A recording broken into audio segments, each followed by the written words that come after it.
to know whenever they're going to, farm. That's the only reason that you would start paying attention to where the sun went down every single day. And think about how many human beings had to have paid attention for how long just to know that every 52,000 years, a cycle completely repeated itself. And every 26,000 years is the cycle.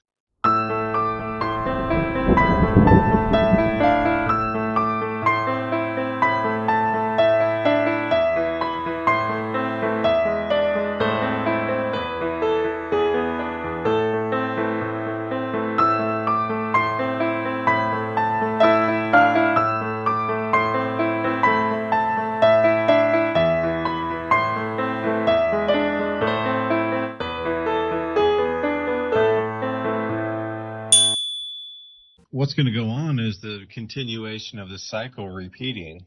You had some interesting numbers there. Correct me if I'm wrong. You said 26,000 years on one cycle would be observable, and you would notice the changes, but you'd have to see it again to understand the onsets and the repeat patterns of such time duration that you have to go through the cycle literally twice to understand that it was a cycle, because the first one was like a one-off. So it had to be the second to prove that it was a cycle. What if you did 10 of those cycles, 520,000 years?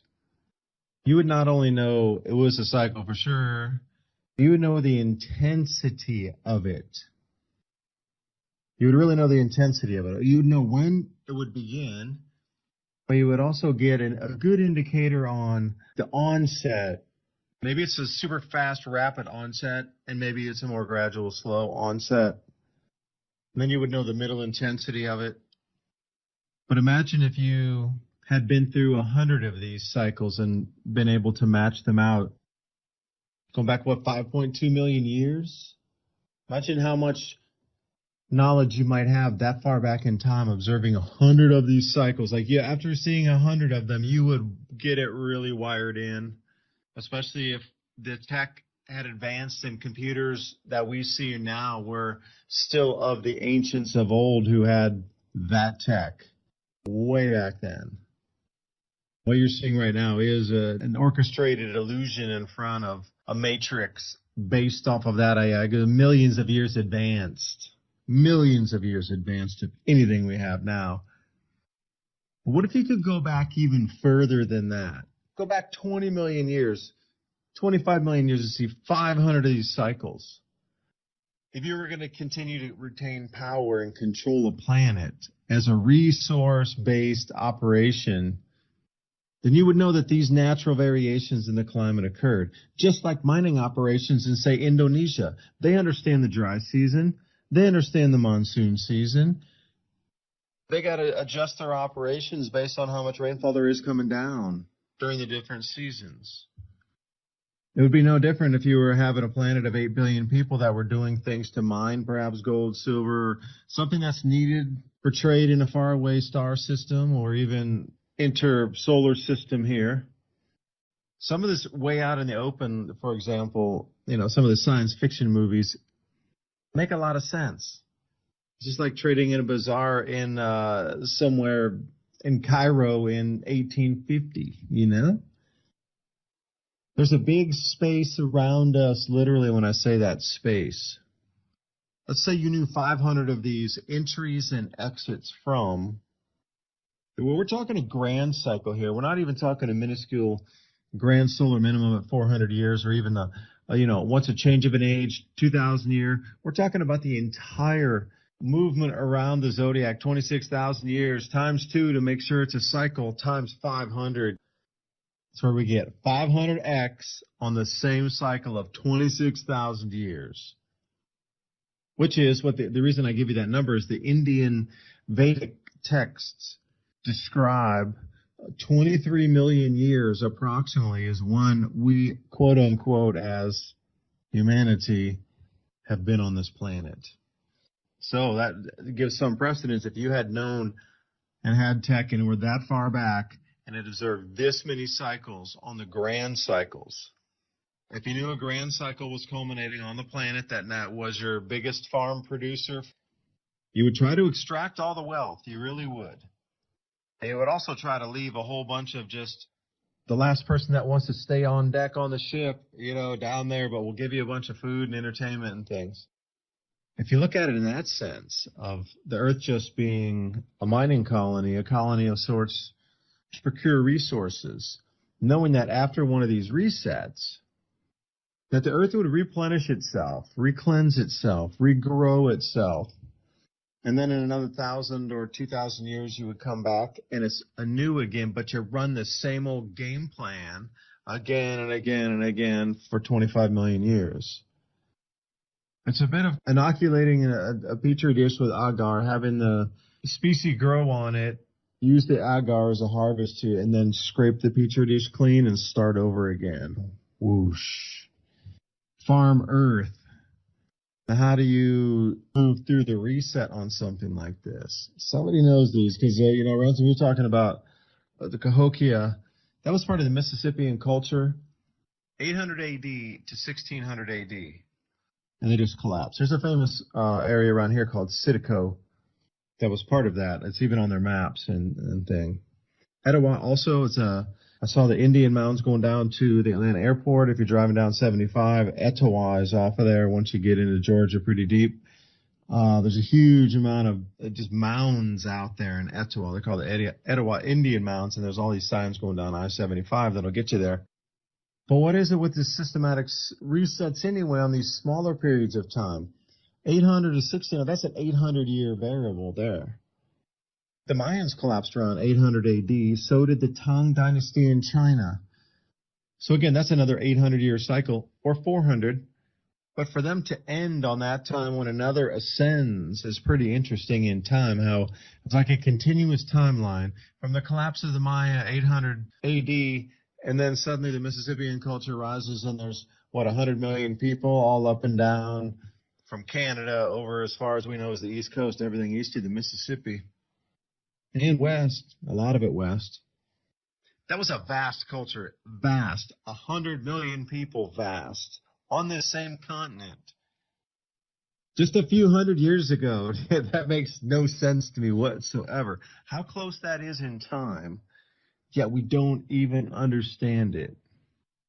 Not taught in the history books. These changes show catastrophism. And that is Velikovsky. They did not want him in. As soon as you even said Velikovsky in a paper, you were removed from your academia because they did not want this information out. But just seem that it's coming to head right now, Ransom. I don't know. It does seem that Mother Nature has a sign. It is signs in the skies for sure. Yeah, it is. And obviously, all of ancient man was paying attention to what's going on. You're mentioning millions of people, the Mayan, the Cahokia. We already know that in 536 AD, the Mayans just stopped doing anything for like 100 years. They didn't do anything. So way past till 650. However, at the same time, the Chacoan or Anasazi or whatever you want to call them, they started building buildings. They started building granaries. They started living life different, not as hunter-gatherers. And then you go over to the Cahokia people, you see the same thing. So genetically, we know from Chaco Canyon that was built about 599 or 600 AD, they had Mesoamerican genetics. So they had Mayan genetics, Aztec genetics. So we know people were moving back and forth trying to reestablish civilization. And you're right, there were millions of people living along the Mississippi Valley, and there were millions and millions of people we now know living in the Yucatan Peninsula. There's cities that are so big that are being uncovered. And whatever happened pretty much changed everything. New empires came, all the old ones fell.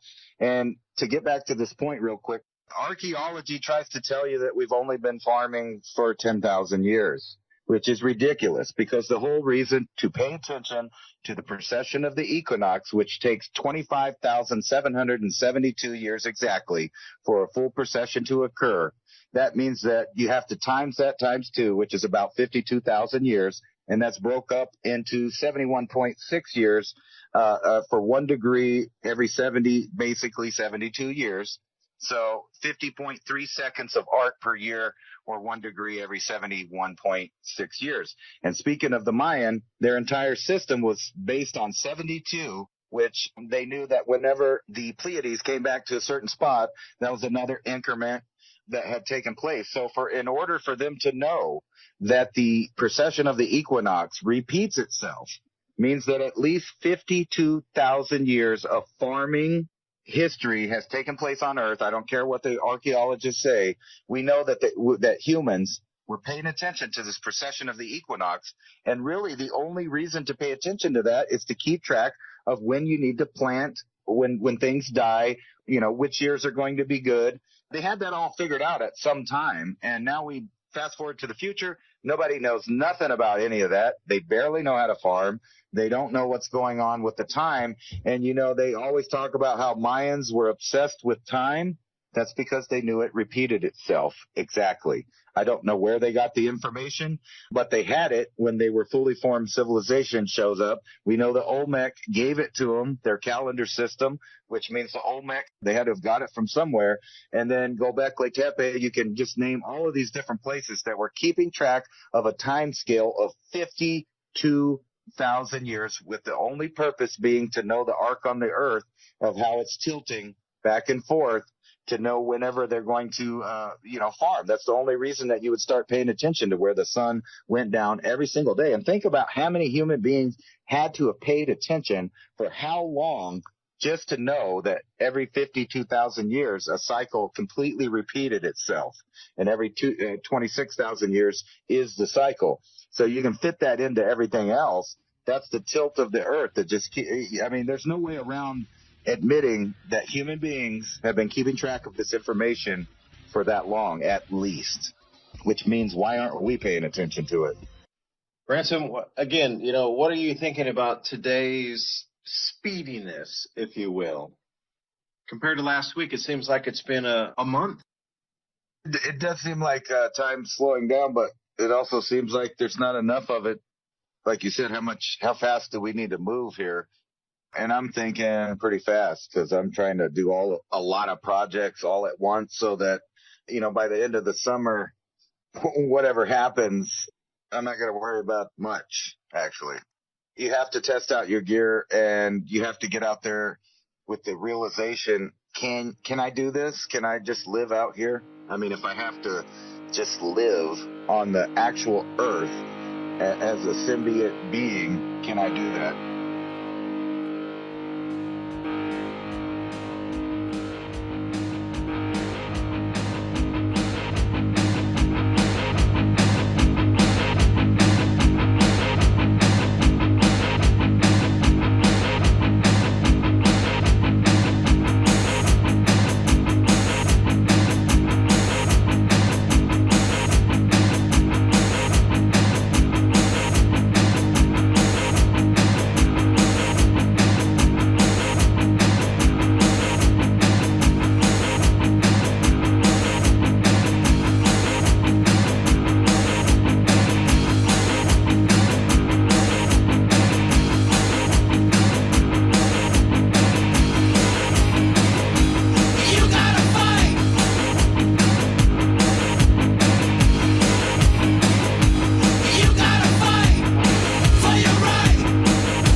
The video.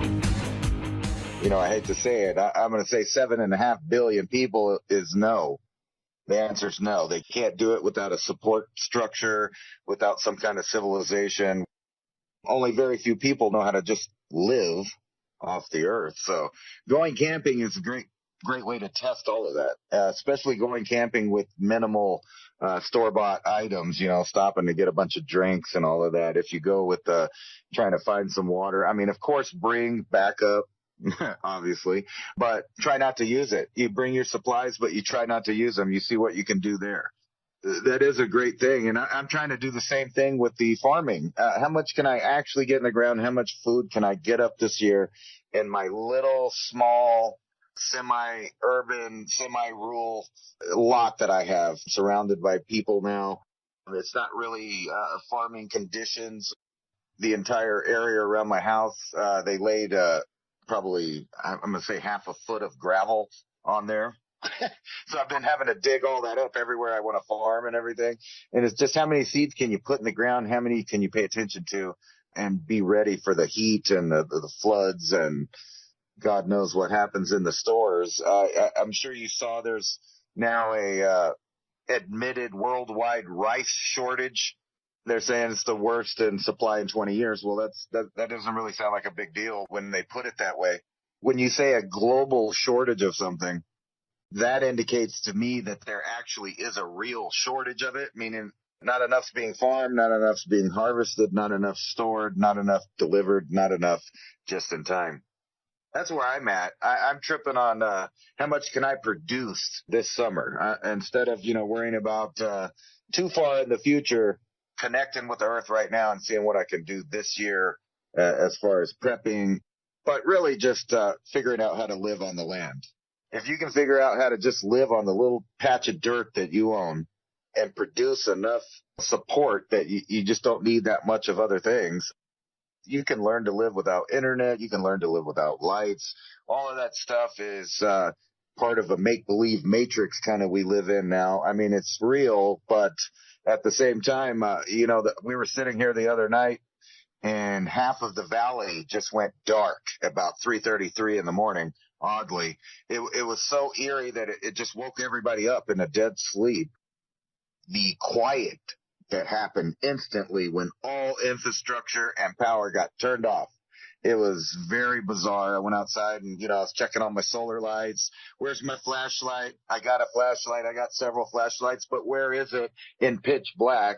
I actually thought, I might be having a stroke because, my eyes were completely open and I couldn't see anything until I got outside and, there's a little bit of starlight.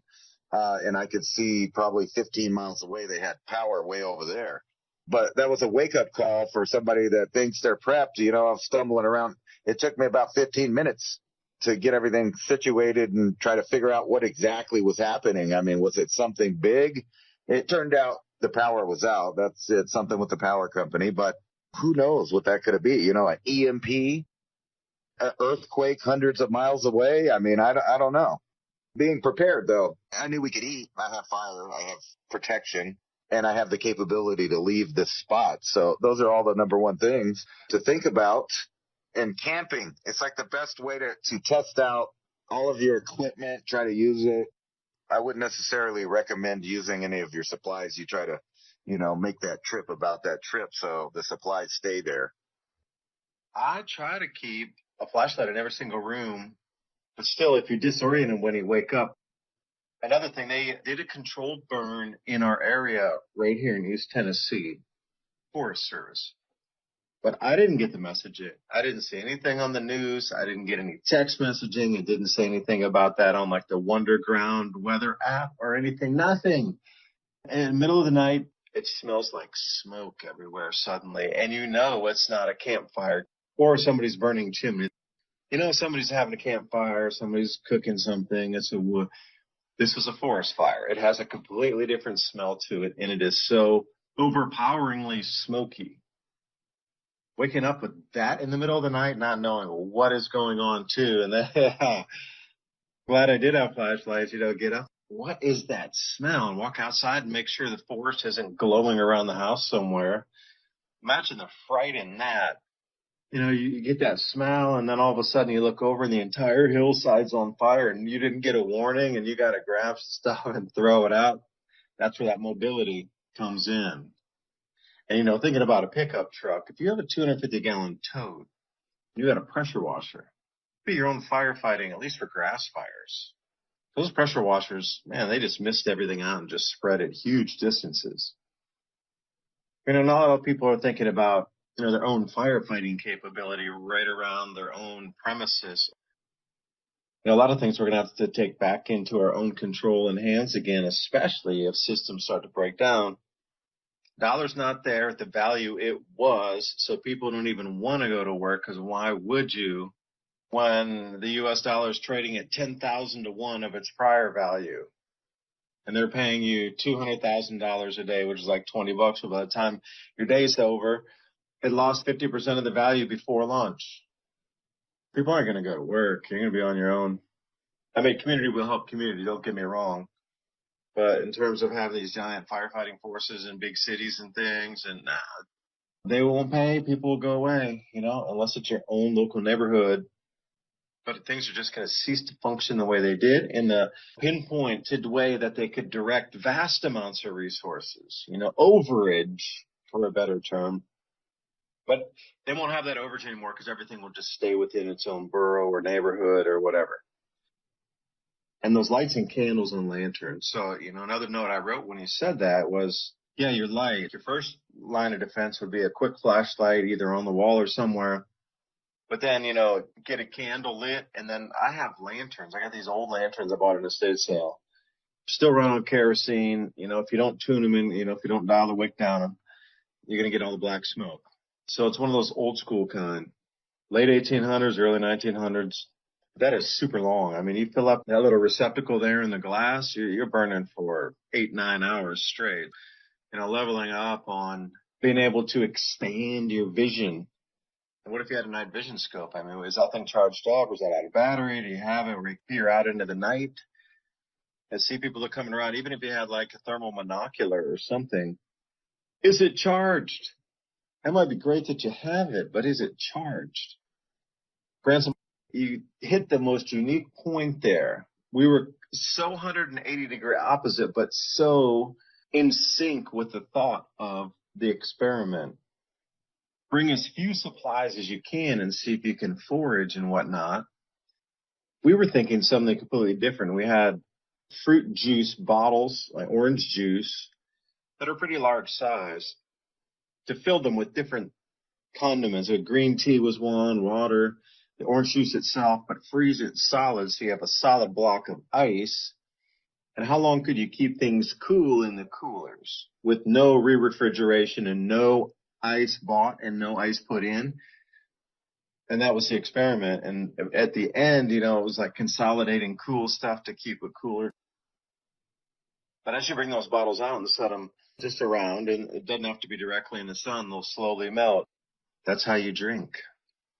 But to try to freeze everything first, and please remember, you can't have the bottle completely full when you do that, or else it'll expand and crack your plastic. You need to leave probably 80% full, 85% full, allow for that expansion of the ice.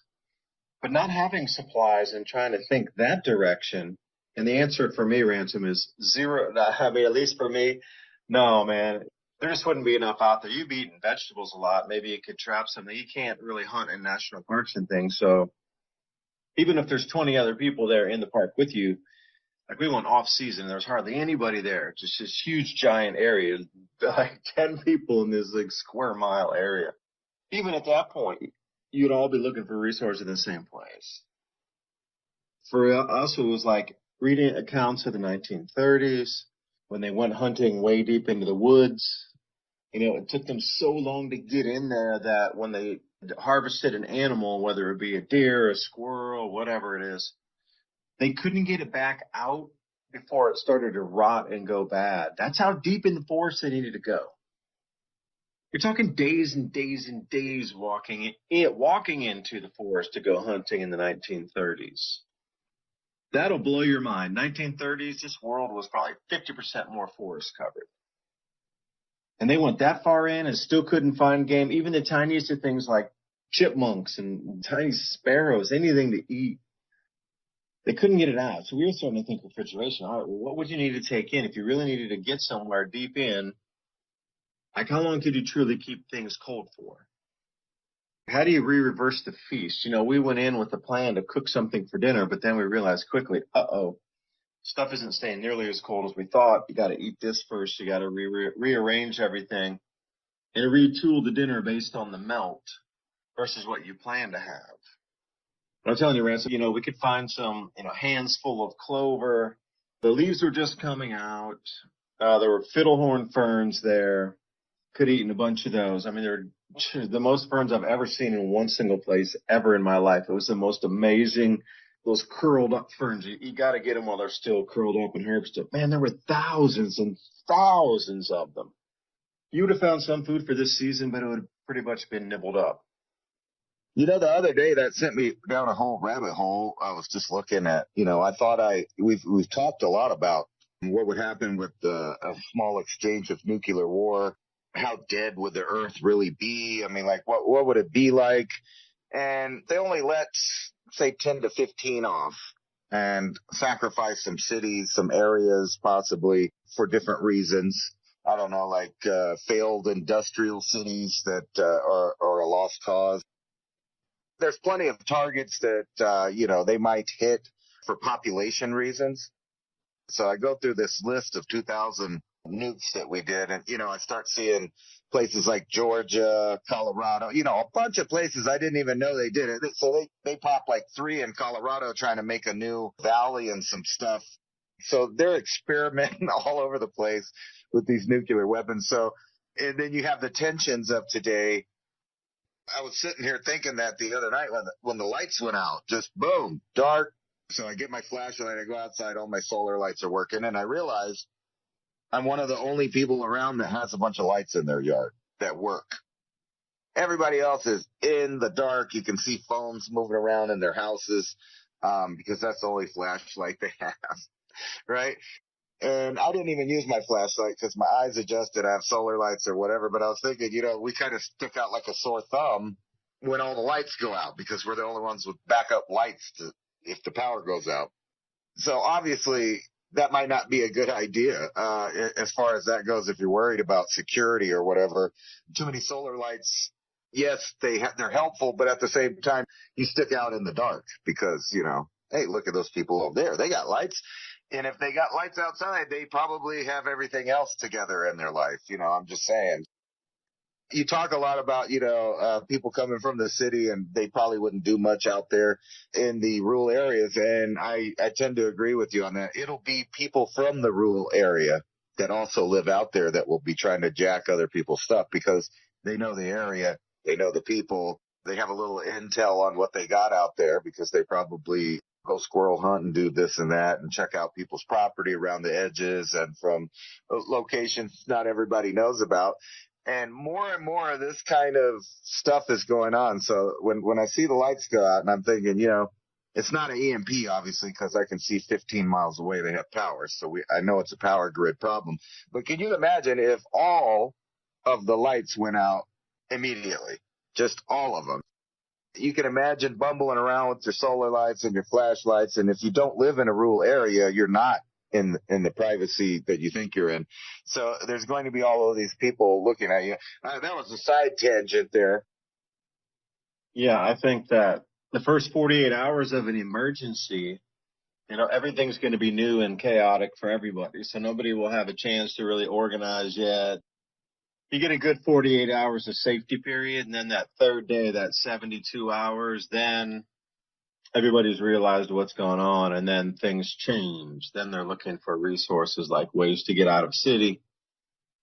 So your first 48 hours generally are the safest time to travel. Immediately after that, if you know what's going on, you're generally, and I'm not going to say all the time, but generally going to be unmolested during travel for at least the first 48 hours. It's just when that third day starts to get into, you better be much more aware.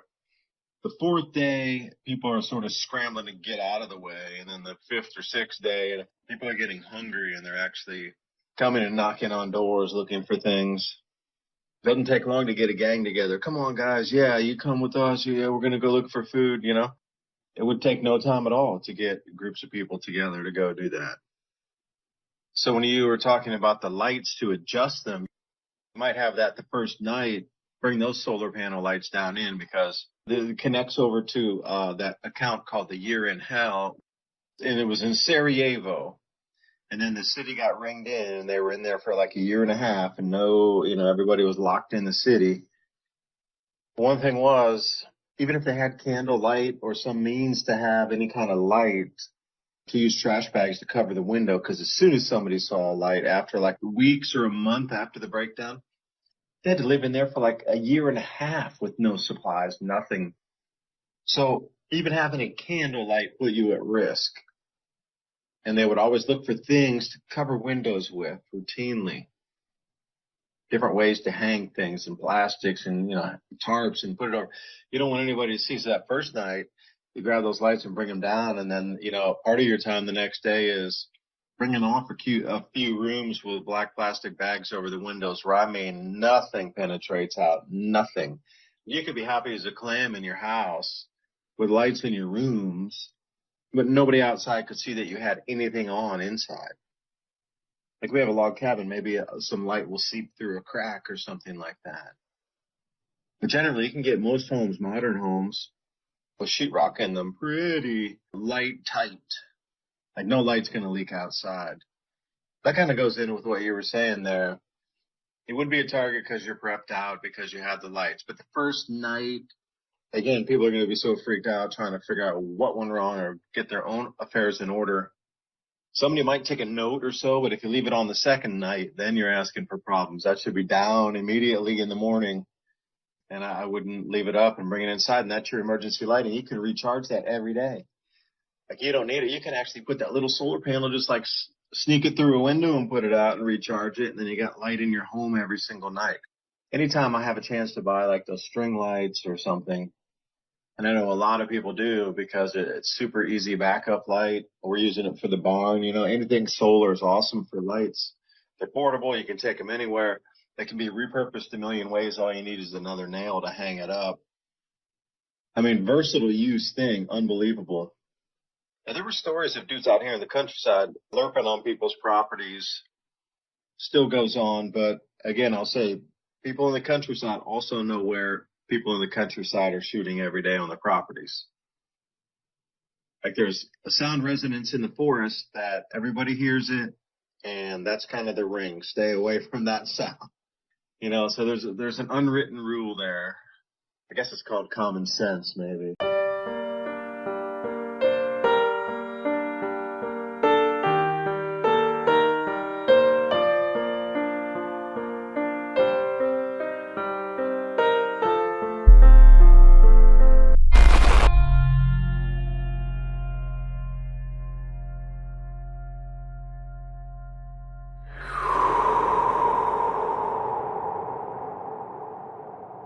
That's very dirty.